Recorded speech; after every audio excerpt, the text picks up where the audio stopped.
Olá, pessoal, tudo bem? Boa noite. Hoje estou aqui para conversarmos um pouquinho sobre fotobiomodulação na amamentação e queria já iniciar agradecendo aí, em especial ao Instituto Nupen pelo convite para participar dessa semana aí de imersão em fonoaudiologia. Então, é um prazer poder trazer para vocês um pouco do tema assim, que tenho me dedicado a estudar ao longo desses anos, que venho trabalhando e me motivando e me apaixonando um pouquinho cada vez mais, que é tanto a fotobiomodulação como a amamentação. Então, é uma aula que vai ser muito prazerosa para mim, porque vai unir aí dois universos que eu realmente atuo e gosto muito. Meu nome é Vanessa Bolfron, eu sou fonoaudióloga no Departamento de Atenção à Saúde do Trabalhador aqui na UFMG, sou de Belo Horizonte. Sou também consultora internacional de lactação, certificada pelo IBLCE. Sou mestre em Ciências Fonoaudiológicas pela UFMG, especialista na área de motricidade orofacial e atualmente acabamos de passar por um processo, né, de eleição na Sociedade Brasileira de Fonoaudiologia e eu componho a chapa eleita e a partir da próxima gestão, então, eu serei também coordenadora do Comitê de Tecnologia e Inovação do Departamento de Motricidade Orofacial da Sociedade Brasileira de Fonoaudiologia. Eu sou autora e organizadora do livro Fotobiomodulação aplicada à Fonoaudiologia, que foi recentemente publicado, e ministro cursos aí de capacitação para profissionais que atuam no aleitamento materno e para fonoaudiólogos desde 2016. Dentro aí desse universo da amamentação, da fotobiomodulação, eu vou só recomeçar, lembrar alguns conceitos, na verdade, porque eu sei, né, que quem se interessa pelo tema, quem provavelmente já está assistindo domina, já estudou um pouco sobre isso, mas é importante a gente relembrar que a fotobiomodulação é o uso da luz como um recurso terapêutico, né? Essa luz ela pode ser um laser, pode ser um LED, e é um tratamento indolor, não medicamentoso, e que a gente não tem relatos aí na literatura de efeitos colaterais. A gente sabe que existem alguns efeitos secundários a essa aplicação, mas que não são considerados efeitos colaterais, e por isso é muito importante que quem se propõe a trabalhar com esse recurso entenda e compreenda bem os seus mecanismos de ação, seus parâmetros dosimétricos, as contraindicações, para fazer um uso seguro e eficaz desses recursos. A gente sabe que a luz ela tem efeitos estimulatórios e bioinibitórios no nosso tecido biológico. O que isso significa? Quando a gente utiliza a fotobiomodulação, a gente está sempre em busca de um equilíbrio, de uma homeostase celular. Essa homeostase, esse equilíbrio, ele pode ser alcançado estimulando funções ali que deveriam estar, como eu posso dizer, melhores, mas estão um pouco mais lentificadas, ou até mesmo inibindo aquelas respostas ou aqueles eventos que estão exacerbados no nosso organismo. Então, de acordo com a quantidade de luz que a gente fornece para o tecido biológico, a gente pode desencadear efeitos que aceleram alguma atividade ou efeitos bioinibitórios, que diminuem ou desaceleram determinado evento, tá? Dentro da amamentação, isso pode ser bem exemplificado quando a gente pensa ali numa cicatrização e numa analgesia. Na cicatrização, a gente quer acelerar um evento de cicatrização, de regeneração tecidual, enquanto que na analgesia, a gente quer inibir a condução nervosa da dor, a gente quer que essa informação, esse impulso nervoso que está sendo levado até o nosso córtex cerebral, ele seja reduzido, ele seja bioinibido. Então, de acordo, como eu falei, né, com a dose, com a energia que a gente entrega para o tecido, a gente é capaz de alcançar respostas diferentes. Essas respostas biológicas, né, esses efeitos aí no nosso organismo, eles acontecem pela transformação da energia luminosa em uma energia química que vai ser utilizada pelo nosso organismo. O nome dessa transformação é o efeito fotoquímico, e um exemplo bem clássico assim, de um efeito fotoquímico é quando a gente vê o bronzeamento. A gente tem ali uma luz incidindo sobre o nosso organismo, desencadeando algumas respostas químicas que vão produzir um efeito biológico de mudança da tonalidade da pele, por exemplo. Esses efeitos fotoquímicos, eles acontecem porque nós temos algumas células ou algumas estruturas celulares que são capazes de absorver luz. Normalmente, assim, como nós não fazemos fotossíntese, né, eu costumo brincar que a gente não tem estruturas que são tão específicas para absorção de luz exclusivamente, mas nós temos organelas, alguns tipos de células, de substâncias, que são, embora elas desencadeiem, né, elas exerçam outros papéis e outras atividades no nosso organismo, elas são sensíveis a alguns estímulos luminosos, que são chamadas de cromóforos. Esses cromóforos, eles podem ser diferentes para cada comprimento de onda. E dentro da amamentação, a gente tem visto um uso grande aí do comprimento de onda vermelho, do comprimento de onda infravermelho, e uma chegada recente agora também, com um pouco mais de força, do LED azul, principalmente pensando aí no tratamento de algumas candidíases mamárias, de algumas infecções fúngicas e até virais. Então, concentrando ali no vermelho, no infravermelho, que são os comprimentos de ondas mais utilizados na amamentação e também na fonoaudiologia, o principal cromóforo, né, para esses comprimentos de onda é o citocromo C oxidase, que está localizado lá na nossa mitocôndria. A mitocôndria, para quem não lembra, é a casa de máquinas aí da nossa célula, e ela que produz boa parte da energia que a célula usa para manter as suas funções vitais, as suas atividades. Então, quando a célula entra num processo que a gente chama de estresse oxidativo, quando ela tem o seu funcionamento prejudicado, né, por algum evento, seja um processo infeccioso, ou seja, só uma exposição mesmo a um excesso de radicais livres, né, se a gente for pensar que estamos aí com uma alimentação nem sempre equilibrada, uso de agrotóxicos, poluição do ar, o estresse do dia a dia, a gente acaba tendo assim, uma exposição a efeitos ambientais que podem aumentar a quantidade de radicais livres no nosso organismo também. E esse excesso gera essa alteração celular, gera uma alteração na cadeia respiratória, que é o processo de produção de ATP, que pode, inclusive, levar à morte celular, dependendo da intensidade com que ele acontece. Não cabe aqui agora a gente explicar, né, e se aprofundar em todos os mecanismos, mas o que eu gosto de simplificar, assim, a mensagem principal que eu gosto de deixar é que como o laser ele age lá nessa cadeia respiratória, no citocromo oxidase que está lá dentro da mitocôndria, auxiliando a célula numa produção de energia, é importante a gente lembrar que o laser ele não vai trazer transformações na função celular. Como eu posso explicar melhor? No papel que aquela célula desempenha. Mas ele vai funcionar como se fosse uma nutrição, como se fosse uma fonte de energia a mais para aquela célula recuperar a sua atividade.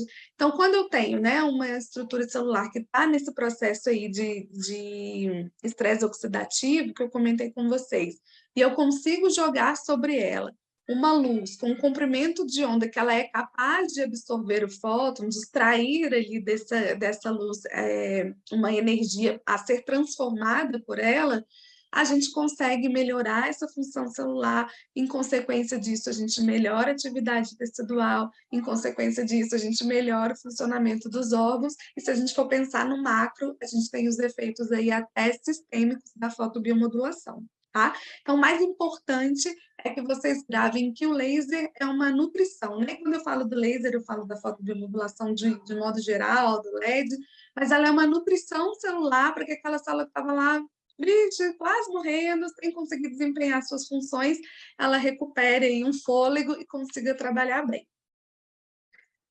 A partir dessa absorção de energia, desse efeito fotoquímico, vários efeitos terapêuticos podem ser desencadeados. A regeneração tecidual, que a gente já exemplificou aqui, a melhora de processos inflamatórios, a analgesia, melhora no desempenho muscular, seja favorecendo o rendimento, né, a performance muscular, ou seja, favorecendo o relaxamento, melhora da drenagem linfática, os efeitos sistêmicos com a fotobiomodulação vascular, aí, né, o famoso ILIB. Então, as aplicações, né, as técnicas, elas podem ser utilizadas de forma pontual, local, ou sistêmicas, desencadeando diversos efeitos terapêuticos.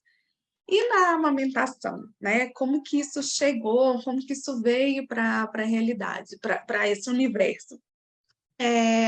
Quando eu sou mãe da Larissa, que vai completar agora 7 anos, e da Luísa, que tem 3 anos. E quando eu fui amamentar pela primeira vez, eu achei que não teria problemas, porque afinal sou fonoaudióloga, eu trabalho com amamentação, eu já assistia outras duplas, outras pessoas, então achei que eu não fosse ter problema.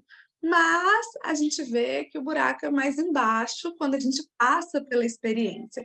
E no começo eu tive muita dificuldade, ela nasceu na época de Natal, 24 de dezembro, então foi difícil ter uma assistência, um olhar, eu tinha aquele constrangimento, né? Gente, como é que eu vou falar que eu estou com dificuldade de amamentar se eu ajudo as pessoas que têm dificuldade de amamentar?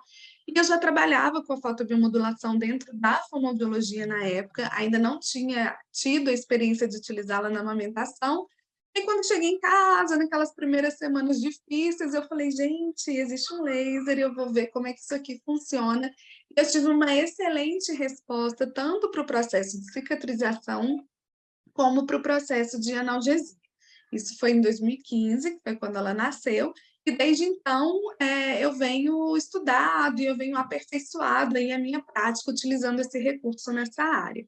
Só que é muito importante, eu gosto de exemplificar, né, essa vivência que eu tive, porque a gente tem uma ideia de que amamentar é intuitivo, de que os bebês nascem sabendo mamar.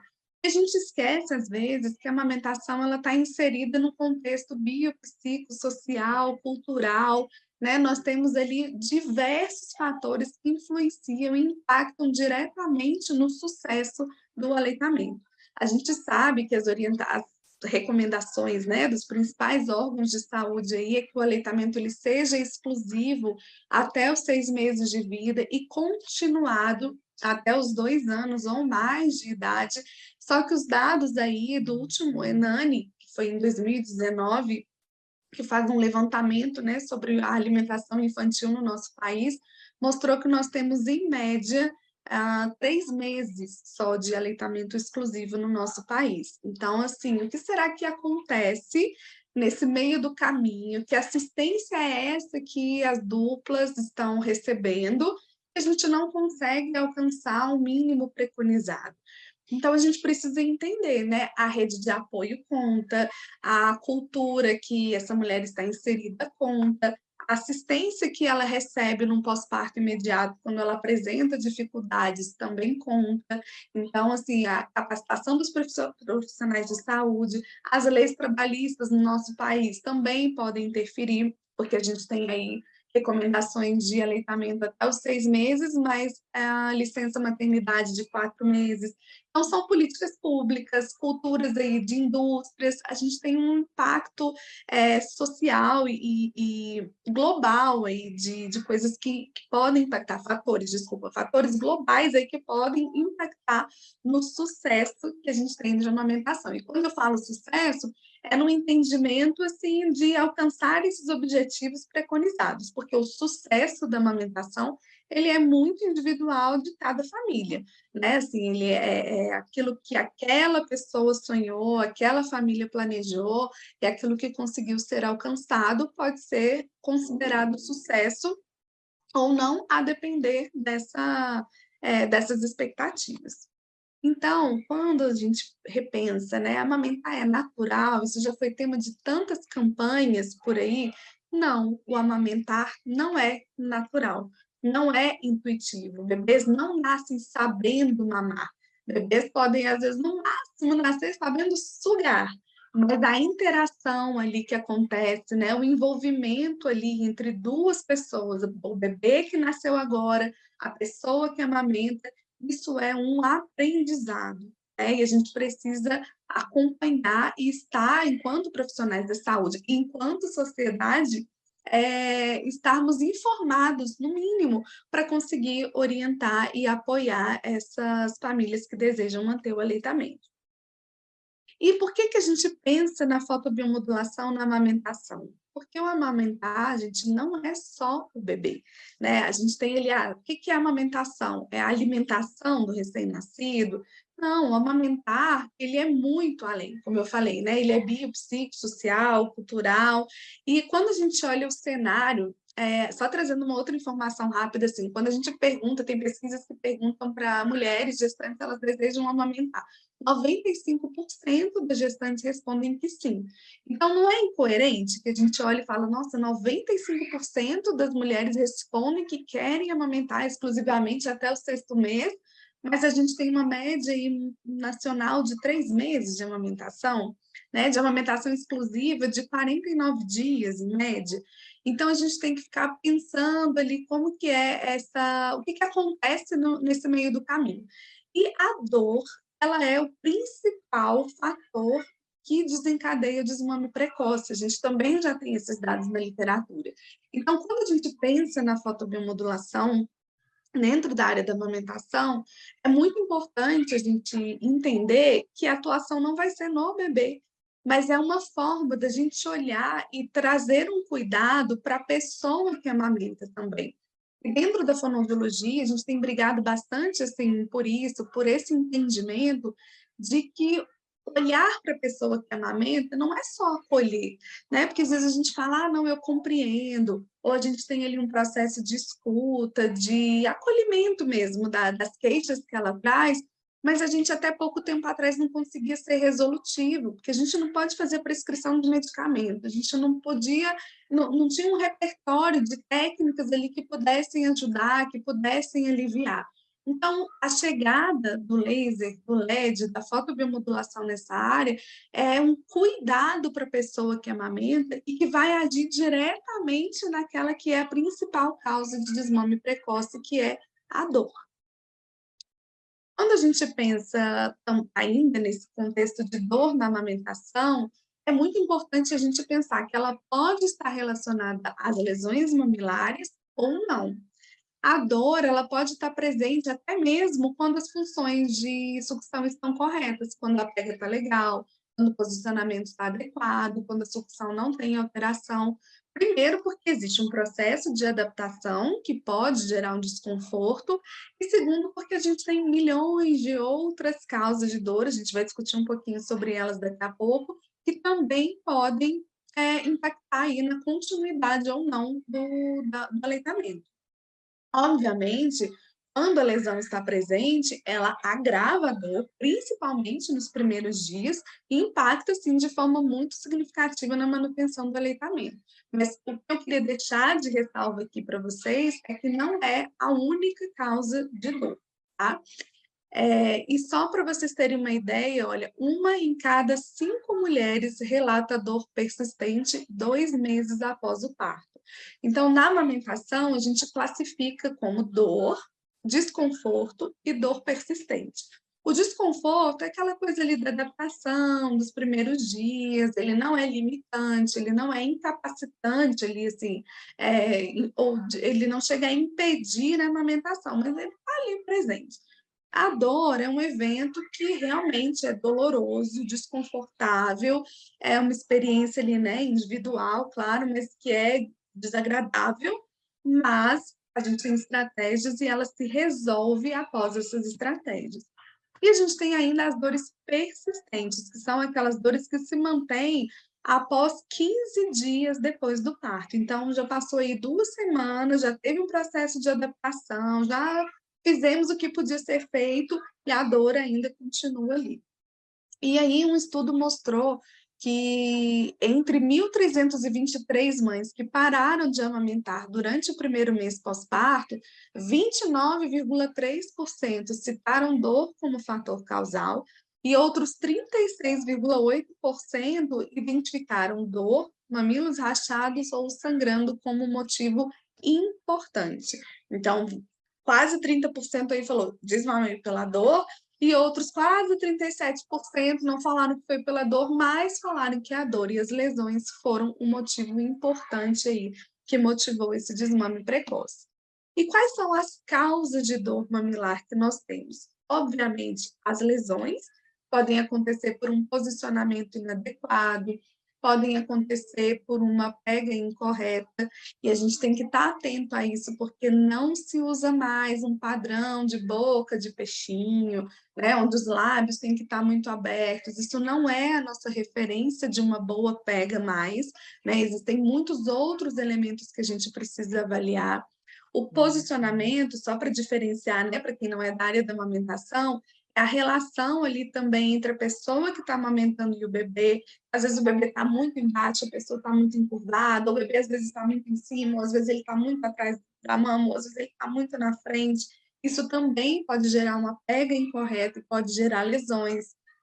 O uso de bombas de tirar leite, quando feito de modo incorreto, também pode causar lesões no mamilo. A gente tem aí as infecções fúngicas, como as candidíases, podem gerar dor persistente. A gente tem infecções virais que podem acometer a mama, então a gente pode encontrar na mama lesões por herpes, herpes zoster e herpes simples. A gente pode ter infecções bacterianas, gerando aí, né, os abscessos, que precisam ser vistos, precisam ser tratados.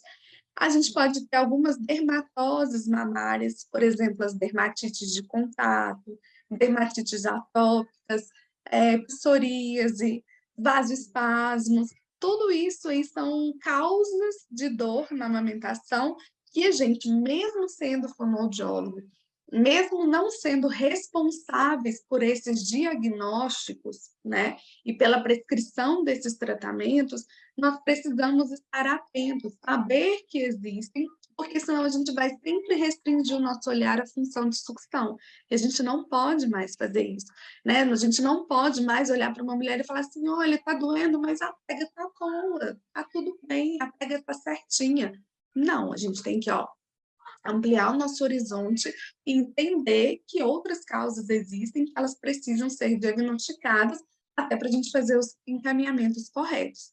A gente tem os processos inflamatórios gerando dor, as mastites inflamatórias, temos mastites subagudas sendo descritas agora, que são sintomas ali parecidos com infecções fúngicas, mas que não têm necessariamente uma proliferação aí de fungos no local. A gente pode ter as obstruções de ductos, né, que é quando ocorre ali um espessamento do leite, como ele fica retido ali dentro dos alvéolos, dentro dos ductos mamários, não consegue sair para o meio externo, ele vai mudando a composição dele, vai empedrando, a gente conhece às vezes muito como esse termo, né, de empedramento, e gerando processos inflamatórios ali no tecido adjacente. Então, em várias dessas causas, a fotobiomodulação pode ajudar. Significa que nós, fonoaudiólogos, vamos tratar todas elas com laser, com LED? Não, mas é importante a gente entender. Se eu tenho um paciente que apresenta candidíase, por exemplo, é bom, é interessante eu saber que a fotobiomodulação pode ajudar nesse controle, né? Pela terapia fotodinâmica, pelo uso de um LED azul, a gente ter recursos aí, né? Ou profissionais no nosso radar que trabalhem com esses recursos e que a gente possa fazer o encaminhamento, é muito bom, acelera o tratamento, acelera a recuperação aí dessa lesão e indiretamente, ou até diretamente mesmo, a gente vai contribuir para essa prevenção ou para um menor risco de desmame precoce. Então, conversando aí dentro daqueles que a gente, enquanto fono, pode atuar, eu separei aqui para a gente conversar um pouco mais sobre os traumas mamilares, seja para regeneração ou seja para analgesia. Eu queria só fazer uma ressalva aqui antes, que ainda existe uma divergência, uma interpretação diferente entre a nossa classe profissional sobre o uso do laser, da fotobiomodulação para algumas atividades ou para algumas finalidades dentro da amamentação. E aí, a gente tem a nossa resolução, que foi publicada primeiro em 2019, foi atualizada agora em 2021, que ela foi emitida pelo Conselho Federal de Fonoaudiologia. A resolução, ela nos dá um poder legal, ela tem um valor de lei que nos permite utilizar a fotobiomodulação dentro da área da fonoaudiologia, desde que associada aos procedimentos clínicos fonoaudiológicos convencionais. Ou seja, eu não posso fazer o uso do laser dentro, enquanto fonoaudióloga, né, ou do LED, como um recurso isolado e fora das minhas áreas de tratamento, tá? E a gente tem um outro documento que é o parecer da Sociedade Brasileira de Fonoaudiologia. Parecer da sociedade, ele tem um caráter mais científico. Então, eu participei da comissão que elaborou, a gente fez uma revisão bibliográfica sobre todas as evidências que a gente tinha acerca da fotobiomodulação e quais delas poderiam ser úteis para a atuação fonoaudiológica. Em relação aos traumas mamilares, a gente já conversou, né, que é a segunda principal causa aí de desmame precoce. E só para vocês terem assim uma noção, o pico da dor mamilar ele acontece no 5º dia pós-parto em 73% das mulheres. 96% das mulheres referem dor mamilar nas primeiras 8 semanas. E 1 a cada 5 mulheres ainda vão continuar com essa dor persistente após essas 8 semanas. A dor mamilar, ela está entre as queixas de 36% das mulheres que buscam algum tipo de assistência em amamentação e 57% dessas queixas só vão ser resolvidas após os 8 dias da intervenção. Então, quando a gente pega lá nossos documentos, né, a nossa resolução, o parecer da Sociedade Brasileira, eles incluem a amamentação, mas eles não falam diretamente sobre os traumas mamilares. Mas o que a gente precisa levar em consideração? Essas dores mamilares relacionadas à lesão, elas não vão ser resolvidas se a gente não trabalhar com o fator causal, se a gente não retirar o fator etiológico que está causando essa lesão. E o que eu quero dizer com isso? Que quando a gente vê uma pessoa que chega até nós com uma queixa de lesão mamilar, de dor, a primeira coisa que a gente precisa fazer é o quê? Uma avaliação dessa mamada, uma avaliação fonoaudiológica dessa sucção. Então, a gente precisa avaliar a dupla, avaliar a mamada, né? E quando eu falo de avaliar a dupla, a gente avalia a pessoa que está amamentando, a gente avalia o bebê e a gente avalia os dois juntos, né? E aí essa dinâmica vai mostrar para a gente, ou vai nos dar pistas do que está causando esses traumas, de qual é o fator etiológico dessas lesões. É um frênulo alterado, por exemplo? É uma tensão grande nessa região, uma tensão muscular? É, por exemplo, uma retrognatia acentuada? Será que eu preciso mudar o posicionamento do bebê, né, a posição que está amamentando? Será que eu preciso encaminhar para uma frenotomia? Será que a gente precisa trabalhar com as tensões corporais, encaminhar para uma osteopatia, por exemplo? Então, a nossa avaliação fonoaudiológica, né, a nossa avaliação da mamada, ela é fundamental para a identificação do fator etiológico e para a resolução desses quadros aí de lesão. Então, na minha visão, quando a gente faz uso desses recursos, a gente está associando a nossa intervenção fonoaudiológica uma ferramenta que vai melhorar principalmente isso daqui, olha, o meu tempo de resolução. Porque a gente já tem dados na literatura de que só o manejo clínico da amamentação, só as intervenções adequadas ali, né, os devidos encaminhamentos, as devidas correções, as devidas estratégias ali, quando bem aplicadas, elas são capazes de trazer uma resolução para essa lesão mamilar. No entanto, elas podem demorar até 18 dias para começar a manifestar ali algum resultado ou algum conforto. Para quem já teve a oportunidade aí de amamentar e está me escutando, já acompanhou alguém amamentando aí com dificuldades, sabe que, gente, 18 dias, né, com um bebê que mama aí às vezes 8, 10 vezes por dia, no mínimo, é muito desgastante, é sofrido às vezes, né? Então, assim, a não ser que a pessoa tenha muita vontade, muita resiliência, muita persistência, ao longo desse período, muita gente acaba desistindo mesmo do processo. Então, eu penso que este recurso ele vem para acelerar algo, um evento que é fisiológico e que é decorrente da nossa atuação, tá? Mas a gente ainda não tem um documento, algo que fale explicitamente sobre a atuação nos traumas mamilares como em nenhuma outra área. É importante a gente esclarecer isso, né? A gente tem outras lesões aí que às vezes dão polêmica dentro da fonoaudiologia? Temos. Uma delas é a mucosite, por exemplo, que vocês vão ter com certeza a oportunidade de ouvir aqui ao longo da semana. Mas na mucosite, ela é uma lesão oral que nós não temos nada o que fazer por ela. Né? É diferente das lesões mamárias, onde a gente tem uma intervenção, onde a gente atua no cenário, a gente atua no contexto. Nas lesões orais, por exemplo, não, a gente não faz, se a gente não tivesse laser, a gente não faria nada por essas lesões. Nos traumas mamilares, ainda que a gente não tivesse o recurso de fotobiomodulação, a gente ainda teria muito o que fazer, tá? Por isso que eu entendo que é um uso associado. Mas como a gente saber aí, né? Como a gente ter certeza que é uma lesão mamilar? Porque é o seguinte, eu estou falando que o nosso atendimento ele é complementar, né? Que o uso da fotobiomodulação é complementar ao trabalho da fonoaudiologia, mas a gente precisa ter muita clareza, e isso independentemente de trabalhar com a fotobiomodulação ou não, das lesões que a gente está encontrando ali naquele cenário.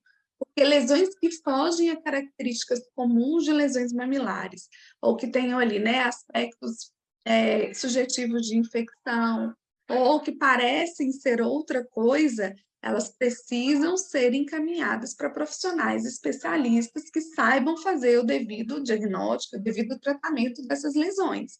Né? Isso é importante. Uma coisa é eu falar, o laser está acelerando um evento fisiológico.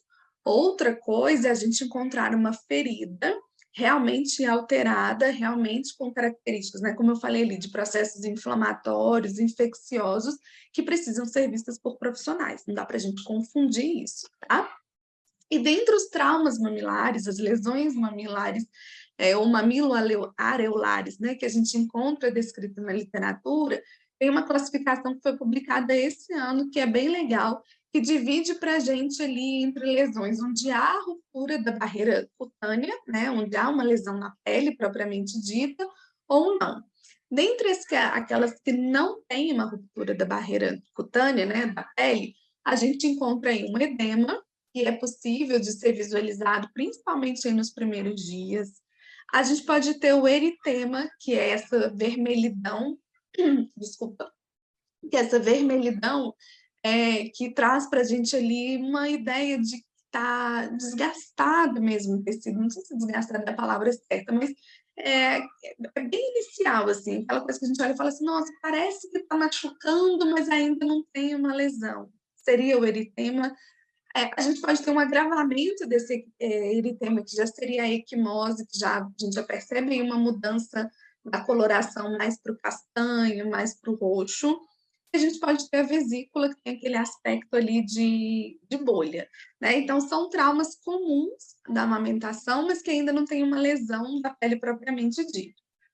E a gente pode ter aquelas lesões que são caracterizadas já pela ruptura, né, da pele.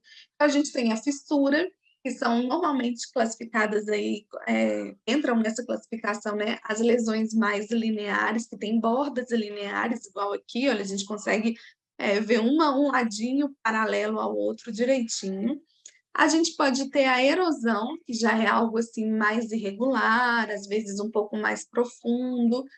E a gente pode ter a crosta, já é um resultado ali de um ressecamento de uma lesão anterior, né? Se tem aspecto purulento, se tem aspecto ali está drenando líquido, isso não cabe a nós, fonoaudiólogos, tratarmos com fotobiomodulação, tá? Isso cabe um encaminhamento. Mas se eu vejo uma fissura simples, uma erosão ali simples, que não tem ainda esses aspectos, né, de lesões agravadas, a gente pode muitas vezes realizar o manejo, utilizar a fotobiomodulação e verificar a resposta que vai ter ao estímulo que foi dado, tá?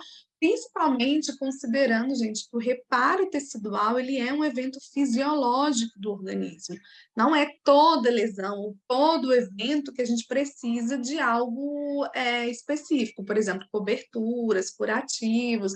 Nós temos um potencial aí fisiológico de reparar danos no nosso organismo.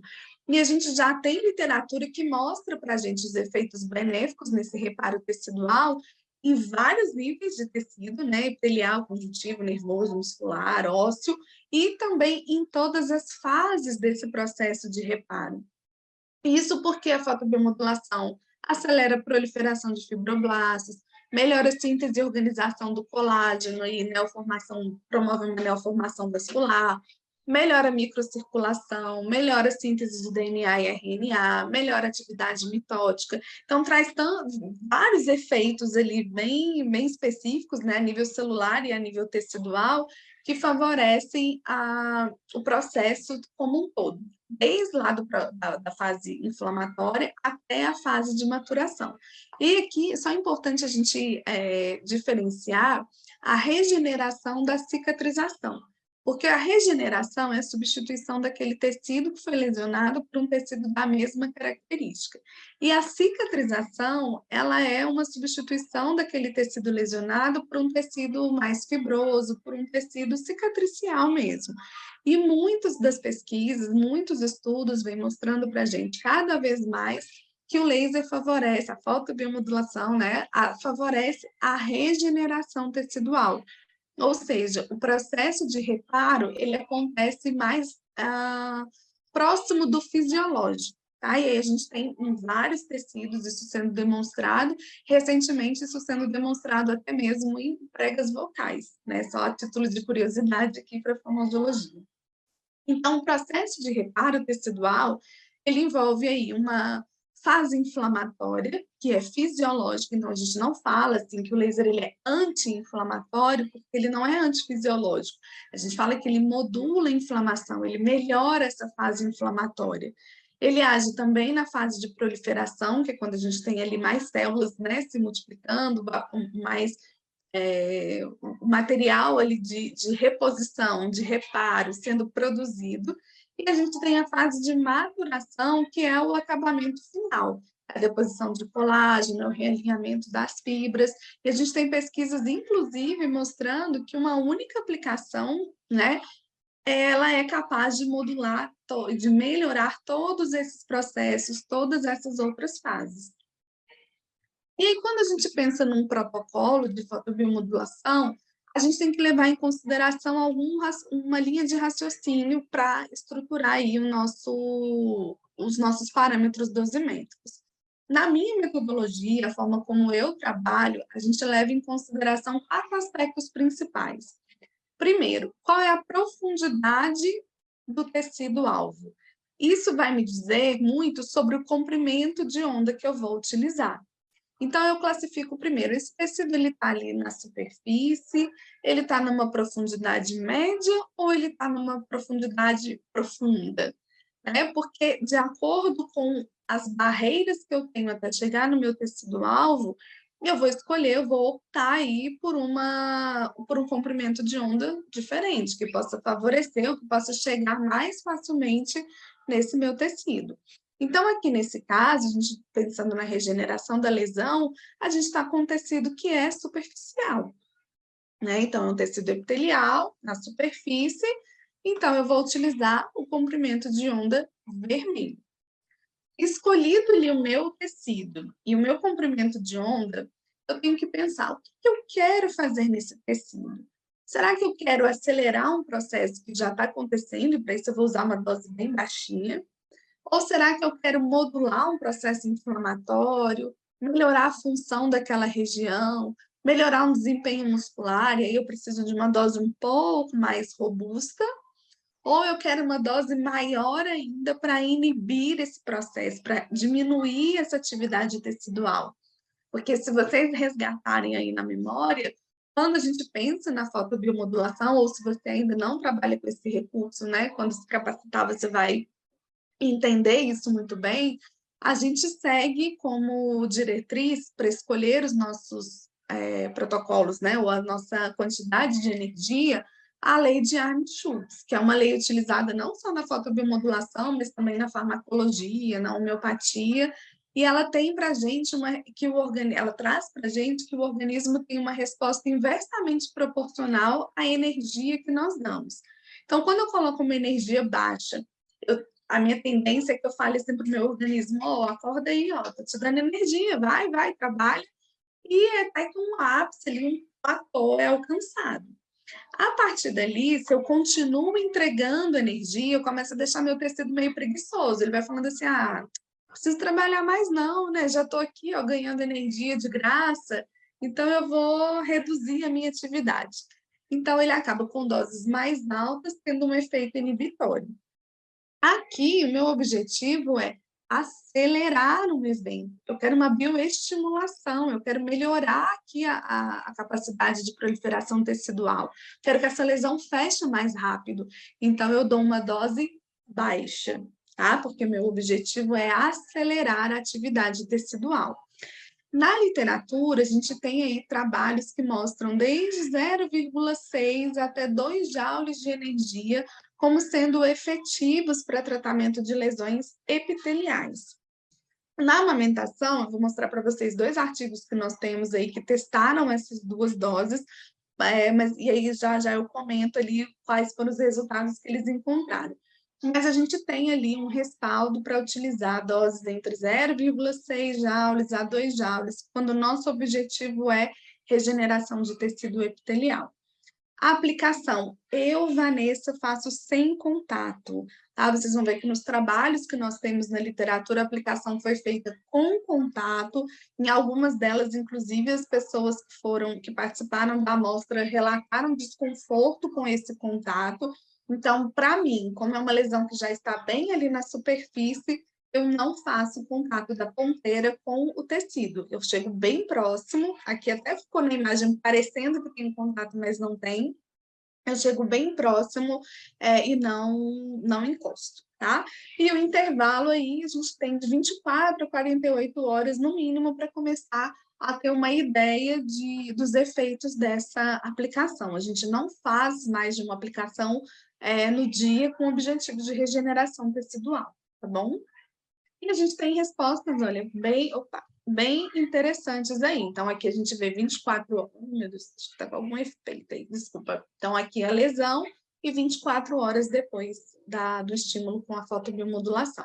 E aqui são os trabalhos, né, que eu falei para vocês que nós temos, existem outros publicados, mas com amostras muito pequenas ou com metodologias muito controversas. Então, eu acabei trazendo aqui 2 artigos que nós temos, que é de um grupo de pesquisa muito sério, que é da professora Kelly Coca, da Unifesp, que investiga, ele estuda bastante sobre lesões mamilares, sobre traumas mamilares, e também sobre a fotobiomodulação. Então, ela tem esse trabalho que foi publicado em 2016, que avaliou a eficácia da fotobiomodulação. Só que o que eu ressalvo assim, né, desses trabalhos? Eles utilizaram doses que favoreceram ali a cicatrização, que favoreciam a regeneração tecidual e avaliaram o impacto disso na dor que a pessoa estava sentindo para amamentar.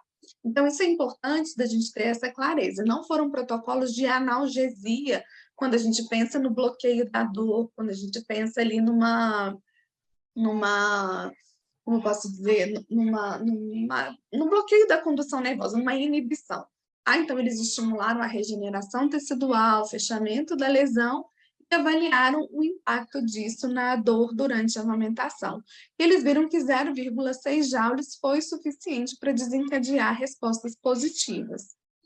Depois, o mesmo grupo, né, eles fizeram, não os mesmos autores, assim, mas também foi feita uma outra pesquisa, onde eles testaram o protocolo de 2 joules, com o mesmo objetivo, uma aplicação única com 2 joules e avaliaram o efeito, os impactos disso na diminuição da dor para amamentação.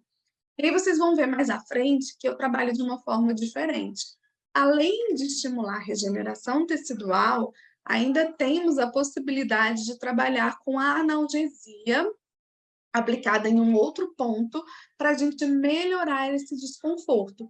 Então, a gente consegue ter uma ação da fotobiomodulação sobre a lesão e uma ação analgésica dela que vai trazer mais conforto para a pessoa que está amamentando. Nesse trabalho especificamente, foi o que eu comentei com vocês, que foi feita a aplicação com contato e algumas pessoas da amostra referiram desconforto, referiram uma sensação, se não me engano, de fisgada, quando a irradiação estava sendo feita, tá? E é por isso que eu faço, então, sem o contato. E a dor? Então, a gente pensou na regeneração tecidual, já estudamos, né, ou já conversamos aí sobre o impacto dessa dor na amamentação, sobre os principais fatores causais. Então, como a gente trata? Para qualquer dor, gente, que a gente for pensar em tratar com a fotobiomodulação, é importante que a gente pense, primeiro, qual é a causa da dor? A fotobiomodulação, ela não é uma ferramenta para mascarar problemas. Ela deve ser, primeiramente, uma ferramenta para tratar problemas, né? Se eu não consigo tratar, ou se a minha resposta ao tratamento ela não é tão imediata, aí sim eu posso pensar ela como um recurso para trazer conforto somente, para mascarar determinado sintoma. Mas a minha finalidade principal é que ela me ajude a tratar o problema. Então, eu me pergunto, qual é a causa da dor? Né? É a lesão mamular? Ou é uma mastite? É uma obstrução de ducto? É uma infecção? Não sei. Onde que ela está localizada? Porque na mama é muito fácil, né? A dor ela vai estar aqui na região mamária. Mas se eu for pensar na face, né? Onde dói? Qual é a causa dessa dor na face? Qual é a minha intervenção clínica, ainda pensando dentro da dor? O que eu faria para melhorar este quadro de dor? E aí sim eu penso, então, como o laser pode me ajudar. Então, percebam que desde o início, todo o meu raciocínio, ele é sempre pautado na minha avaliação fonoaudiológica. O meu lado fonoaudióloga, ele é primordial para que o meu lado laser ali de fotobiomodulação funcione, porque não adianta, né? Eu costumo dizer muito nos meus cursos, a fotobiomodulação não vai funcionar se a gente não for bom no resto, se a gente não souber olhar para que a gente precisa. Porque a fotobiomodulação, ela não é assim, é o protocolo, sei lá, para dor somente, né? Ou qual é o protocolo para disfonia, qual é o protocolo para disfagia, qual é o protocolo para paralisia, porque isso é muito associado, ou isso é muito dependente do sujeito que a gente vai tratar, do que a minha avaliação clínica diz. Né? Então, a gente tem que ser muito bom naquilo que a gente se propõe a fazer, avaliar, tratar, descreve o nosso planejamento terapêutico e aí sim, dentro de cada objetivo específico, a gente vai ver, nesse daqui a fotobiomodulação pode me ajudar? Nesse daqui ela pode me ajudar? Nesse daqui como ela vai agir? Porque aí a gente consegue ter mais clareza para estruturar o nosso raciocínio. A gente tem vários mecanismos aí que desencadeiam o efeito analgésico com a fotobiomodulação. Eles podem acontecer ali com maior ou menor intensidade, dependendo da forma como a gente utiliza, dependendo do protocolo utilizado, do tecido que está sendo irradiado, mas de alguma forma todos eles acontecem ali simultaneamente, trazendo como resposta diminuição da sintomatologia, diminuição da dor. Mas esses protocolos eles podem variar. Será que para eu melhorar uma dor decorrente de uma obstrução de ducto, por exemplo, que é um processo inflamatório, é o mesmo raciocínio para eu usar para proporcionar uma analgesia numa lesão mamilar? Não é. Porque em um eu preciso de uma ação anti-inflamatória, no outro eu quero uma inibição da dor. No bloqueio neuronal, outra possibilidade é esse bloqueio neuronal. No engurgitamento mamário, pode ser que aliviando o edema no lugar, melhorando a biodrenagem linfática ali naquela região, eu tenha um desconforto, eu tenho uma melhora desse desconforto muito mais efetiva do que se eu ficar tentando bloquear essa dor de alguma forma, principalmente porque a dor ela é generalizada, ela é difusa. O reparo tecidual pode auxiliar na redução da dor. A redução da tensão muscular também pode ser um fator de melhora de dor, né? Principalmente dor postural, se a gente for pensar nas cervicalgias relacionadas à amamentação. Então, antes da gente pensar qual é o protocolo de dor, lembrem-se, vai discutir aqui uma forma de trazer analgesia especificamente para a lesão mamilar. Porque se a gente for pensar efeito analgésico da fotobiomodulação, ele vai ser desencadeado aí, ou ele vai ser alcançado por diversas formas, por diversos caminhos, desde que a minha avaliação inicial esteja correta e seja bem feita, certo? Aqui eu coloquei um fluxograma só de curiosidade para vocês verem como é essa dimensão da dor na amamentação, né? Então, quando a gente fala, recebe uma queixa de dor, a gente precisa saber, essa dor ela é no mamilo ou ela é na mama? É uma dor que fica ali constantemente ou ela vem e some? Ela é bem específica, num ponto só, ou ela é bem difusa, assim, você não consegue nem dizer exatamente onde ela é? Tem alguma alteração na pele visível? Tem alguma coisa que você faça que melhora? Tem algum fator que você faça que piora? Tem alguma outra coisa associada, como coceira, por exemplo? Acontece só na hora que o bebê está mamando? É logo depois que ele mama? É durante? Ou é quando você vai sentindo ele que está dando aquela hora de mamar? Então, tem uma infinidade, como eu já falei, né? Não quero ser repetitiva, mas eu quero deixar essa mensagem bem registrada para vocês, de que são muitas as causas de dor na amamentação. Não adianta a gente avaliar só prega e a gente precisa estar atentas a elas. Não significa que nós vamos diagnosticar, muito menos tratar, mas precisamos saber fazer os devidos encaminhamentos, tá? E aí, se a gente for pensar na dor da lesão propriamente dita, a gente tem que pensar o seguinte: quando a gente tem um estímulo acontecendo na superfície, né, nas terminações nervosas ali mais periféricas, ele é transformado em energia elétrica, e ele percorre um caminho aí que chega até o nosso córtex cerebral, onde ele vai ser interpretado como dor. Então começa, né, deixa eu pegar minha mama didática aqui, começa um estímulozinho aqui na ponta, e aí ele vai ser transformado em sinal elétrico, ele vai percorrer todo o corpo até chegar lá no meu córtex e alguém me falar lá assim, oh, doeu, tá? Qual é a ideia ali que a gente tem da analgesia como bloqueio da condução nervosa? É interromper esse trajeto aqui em algum momento, tá? Então, eu falei para vocês que eu desenvolvi um protocolo baseado na minha experiência, de redução, de diminuição dessa informação ali de dor. Qual foi o meu raciocínio? Quando a gente tem uma lesão aqui no mamilo, se eu aplico uma dose baixa para regenerar, eu não posso ir lá e depois aplicar uma dose alta para inibir a dor em cima do mesmo ponto. O meu corpo é muito inteligente, mas ele não vai saber me dizer assim, ah, não, essa dose aqui a Vanessa colocou para cicatrizar, essa dose aqui foi só para tirar a dor, eu não vou deixar ela interferir no meu processo de cicatrização.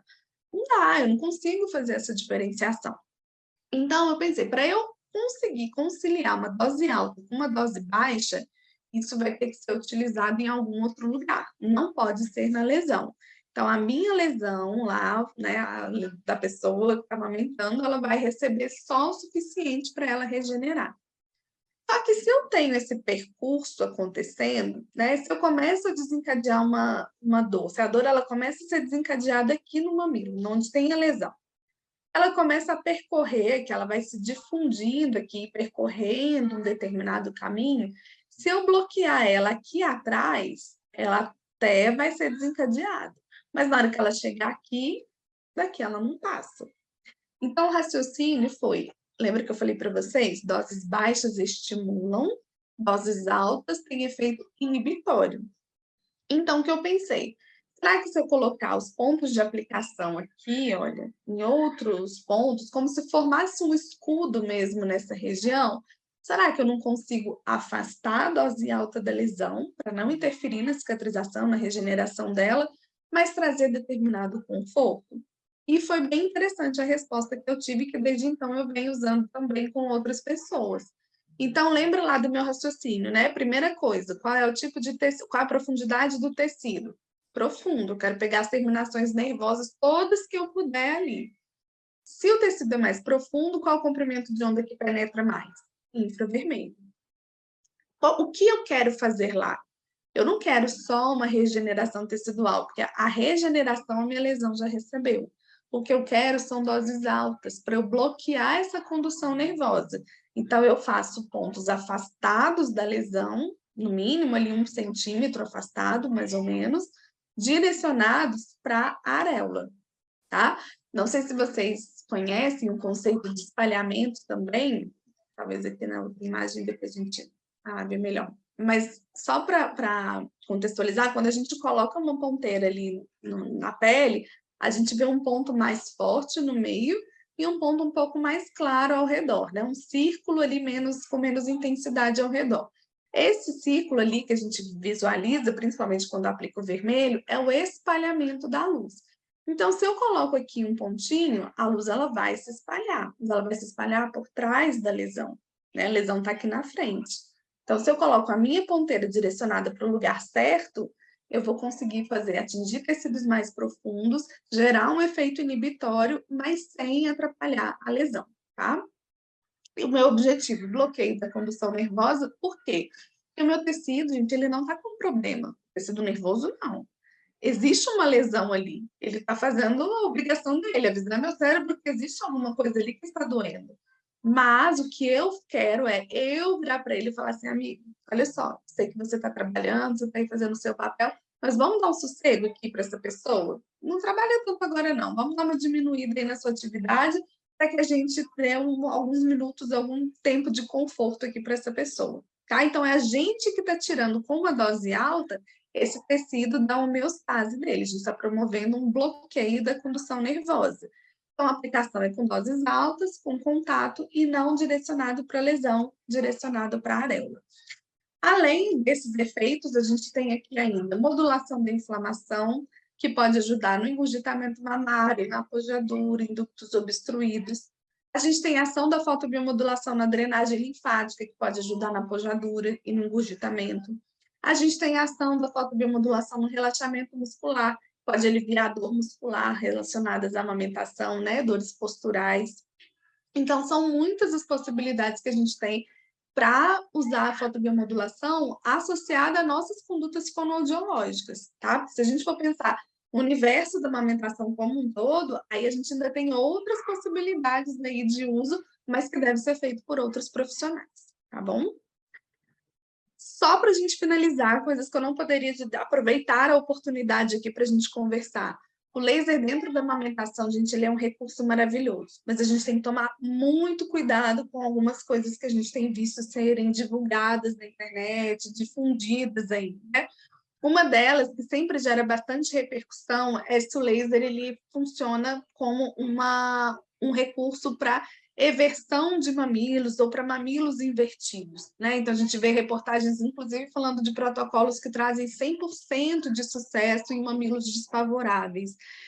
A gente não tem nenhuma pesquisa sobre isso e a gente não tem nenhuma plausibilidade ali biológica de eventos ou de estudos que foram feitos anteriormente que justifiquem essa informação, tá? Inclusive, as fotos que ilustram reportagens, que ilustram matérias como essas, elas são extremamente, assim, tendenciosas, né? Essa daqui, por exemplo, fala que o pós-parto imediato, o mamilo estava assim, e 36 horas após ele estava assim, sem manobras de protrusão. Primeiro, um bebê mamando ali várias vezes no dia é uma manobra de protrusão. Segundo, a gente observa que, olha, após 36 horas, o que acontece? A pojadura é descida do leite, aquela fase onde a mama fica extremamente edemaciada, né? E aí tudo vai para fora, igual como se a gente enchesse um balão, né? Tudo vai ser empurrado para fora. Então, aqui não necessariamente é um efeito do laser, né? Da fotobiomodulação. A gente vê marcas de concha que comprimem essa região, comprimem a região do mamilo também. Então, assim, a gente não tem até o momento nenhuma pesquisa que nos dê algum respaldo para achar que a fotobiomodulação é capaz de atuar em mamilos desfavoráveis e mamilos invertidos, tá? Isso, inclusive, informações como essas, ou se são propostas por profissionais, inclusive desviam o foco de estratégias que poderiam estar sendo feitas com a mulher já desde o processo de gestação, principalmente pensando ali em informações, em coleta de colostro, em coisas né, em situações onde a gente consegue proteger a amamentação ou tentar minimizar os impactos disso no processo, tá? A mesma coisa sobre o laser para calejar os mamilos, isso recentemente virou, né? Sempre vem à tona e tem algumas ondas e teve uma influencer recentemente que postou fotos fazendo na gestação, falando, aí gerou uma reportagem sobre o assunto. E enquanto profissional que atua na amamentação, eu acho que assim, é minha responsabilidade dizer para vocês, eu entendo todos os mecanismos que a fotobiomodulação traz. Eu entendo que ela aumenta o colágeno, eu entendo que ela aumenta a proliferação celular, eu entendo que ela aumenta a microcirculação local, mas eu posso te garantir que dificilmente essas estratégias são suficientes para prevenir traumas mamilares, lesões mamilares, porque a gente já teve milhões de outras coisas sendo recomendadas na literatura para calejar mamilos e que foram já assim descartadas por não terem eficácia comprovada. Porque quando a gente fala de amamentação, a gente está falando ali, olha, de duas pessoas envolvidas, no mínimo, né? Isso quando não são gemelares ou múltiplos, mas a gente está falando aí, no mínimo, de duas pessoas envolvidas num processo que funciona como se fosse um conceito chave e fechadura, sabe? Não adianta, às vezes, eu ter uma mamãe excelente, uma pele excelente, resistente, se eu tenho um bebê com uma anquiloglossia severa, se eu tenho um bebê com uma retrognatia. Não adianta eu ter um bebê assim, sem nenhum comprometimento osteomuscular, sem nada, mas eu encontro um mamilo ali que é extremamente desfavorável, que não tem elasticidade adequada. Então, gente, a gente tem que parar de criar expectativas, né, de que existem soluções milagrosas para as dificuldades de amamentação, porque elas não existem. E cada vez que a gente coloca isso, né, como possível, assim, que a gente deixa de alertar as pessoas que amamentar não é intuitivo, não é natural, pode ser difícil, mas que tem coisas que podem ser feitas ainda na gestação, ou que tem, assim, medidas, informações que podem ser passadas, que realmente podem proteger e minimizar esses danos, a gente, né, enquanto a gente continuar desviando esse foco, a gente não vai conseguir melhorar a nossa atuação e a nossa assistência a essas pessoas. A mesma coisa da produção láctea, né? Nós não temos estudos que justifiquem o uso da fotobiomodulação para o aumento da produção de leite.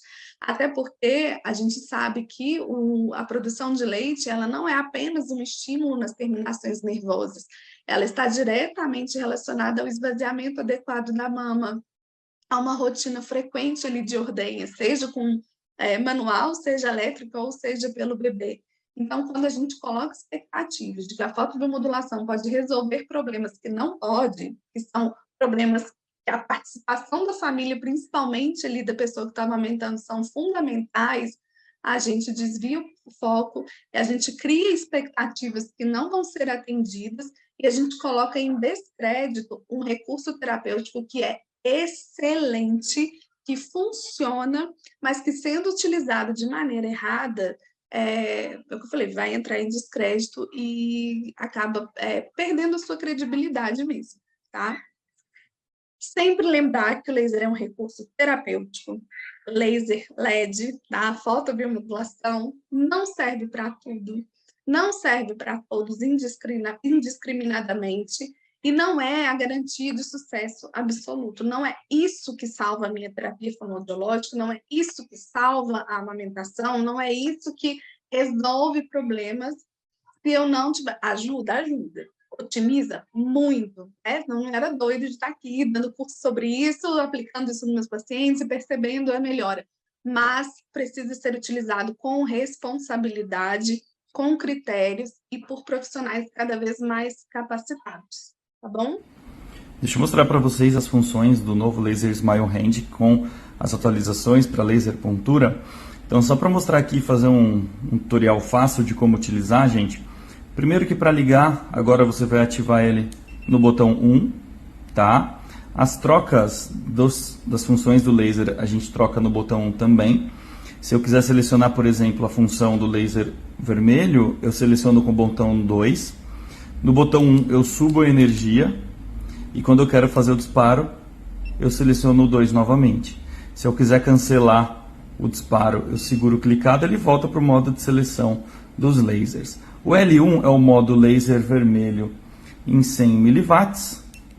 O L2 é o infravermelho em 100 mW. O L3 é o modo onde a gente vai ter vermelho e infravermelho, cada um com 100 mW, tá? Aqui no L4 a gente já entra nos modos de laser pontura. O L4 é o modo Noguier de 100 mW. L5 é o Heininger de 100 mW. L6 é o Heininger em 30 mW. E o modo IL, que é o modo ILIB com laser vermelho. E aí, você selecionando o modo, ele já arma o disparo. Clicando novamente, ele vai começar a fazer a aplicação. Para desligar o laser, então é só eu deixar ele paradinho num dos modos